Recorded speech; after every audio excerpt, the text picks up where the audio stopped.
সূরা কাহফে আরো একটা বিষয় আছে যেটা আপনাকে চেনাবে যে দাজ্জালের সভ্যতাগুলো কেমন হবে। একটু মনোযোগ দেন প্লিজ। এই সূরার মধ্যে 4টা ঘটনা আছে। কয়টা? একটা হচ্ছে আসহাবুল কাহফের, একটা যুলকারনাইন আলাইহিস সালাম, একটা মূসা এবং খিদর আলাইহিস সালামের, আর একটা হচ্ছে এই ঘটনা, দুই বন্ধুর ঘটনা, যা আমি কোনো লেকচারে এখনো বলি নাই। এই ঘটনাটা সূরা কাহফে 32 নম্বর আয়াত থেকে শুরু করে 46, 47, 48 এরকম পর্যন্ত বড় একটা ঘটনা আছে। আমি খুব শর্ট করে বলছি। আল্লাহ পাক এই সূরার মধ্যে একটা বিস্ময়কর ঘটনা বলছে। দুই বন্ধুর, কয়জন বন্ধু? এক বন্ধু প্রচন্ড ধনী, এমন ধনী যে আল্লাহ পাক তাকে বড় বড় বাগান দিয়েছেন, খেজুরের, আঙ্গুরের, হ্যাঁ, বিশাল বিশাল বাগান, এবং তার মধ্য দিয়ে নদী চলছে। নদী, একটা নদী চলে যাচ্ছে ভিতর দিয়ে, দুই পাশে বাগান। তাহলে কত বড় প্রপার্টি চিন্তা করেন, একটু চিন্তা করেন। আমরা তো বিঘা আর এই যে শতকের হিসাব করি না। আল্লাহ বলছেন যে দুটো বিশাল জান্নাত দিয়েছিলাম তাকে, মানে বাগান দিয়েছিলাম, ফলের বাগান, মাঝখান দিয়ে নদী প্রবাহিত হচ্ছে, এবং প্রত্যেক বছর 2 বার করে এই জায়গায় ফসল ফলতো, প্রচুর ফসল হতো। তো এত ধন সম্পদ পাওয়ার পরে এই বন্ধু, মানে এই ব্যক্তি, তার এক গরিব বন্ধুকে নিয়ে এই বাগানে ঢুকেছে। ঢুকে হাঁটাহাঁটি করছে, গল্পগুজব করছে। গল্পগুজব করার এক পর্যায়ে গিয়ে এই ধনী বন্ধু বলে ফেলছে, কি বলছে?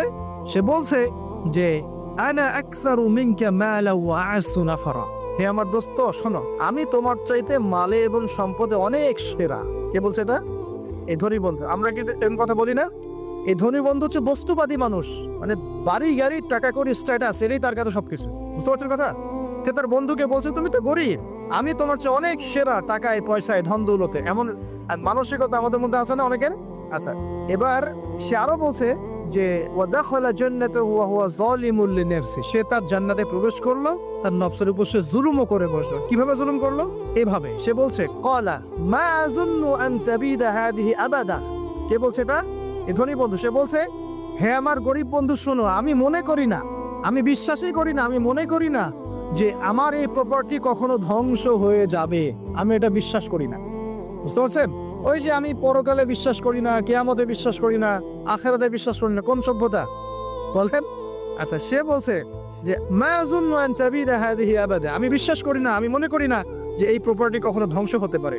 ওয়া মা আযুন্নু সাআতা কায়িমা। আর আমি এটাও মনে করি না যে কিয়ামত কখনো হবে। বুঝতে পারলেন কথা?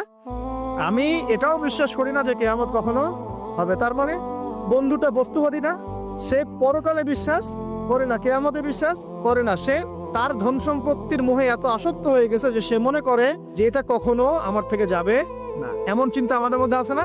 এই চিন্তাটাকে আধুনিক পরিভাষায় বলা হয় মেটেরিয়ালিজম। কি বলা হয়? মানে বস্তুবাদ। মানে কি বস্তুবাদ? মানে ভোগবিলাস, বাড়ি গাড়ি, টাকা পয়সা, মত্ত থাকা, পরকাল বলে কিছু নাই। এই যে মেটেরিয়ালিজম। এখন এই বন্ধুটা বলছে, গরিব বন্ধু, একটু মনোযোগ দেন প্লিজ। এই বন্ধুটা বলছেন, গরিব বন্ধু, যে ক্বালা লাহু সাহিবুহু ওয়া ইউহাওয়ারু। গরিব বন্ধুটা তাকে বলছে, আকাফারতা বিল্লাযী খালাকাকা মিন তুরাব। হে আমার ধনী বন্ধু, তুমি কি সেই সত্তার সাথে কুফরি করছো যে তোমাকে মাটি থেকে সৃষ্টি করেছেন? সুম্মা মিন নুতফা। এরপর তোমাকে মায়ের গর্ভে নুতফা আকারে রেখেছিলেন। সুম্মা সাওয়াকা রাজুলা। এরপর তোমাকে এই পুরুষের আকৃতি দিয়েছেন। তুমি কি সেই সত্তা আল্লাহকে অস্বীকার করছো? মানে কিয়ামতকে অস্বীকার করার মধ্য দিয়ে তুমি আল্লাহকে অস্বীকার করছো কি? ওয়ালাউলা ইয দাখালতা জান্নাতুক। তুমি যখন তোমার জান্নাতে ঢুকলা, তুমি এটা কেন বললা না যে লা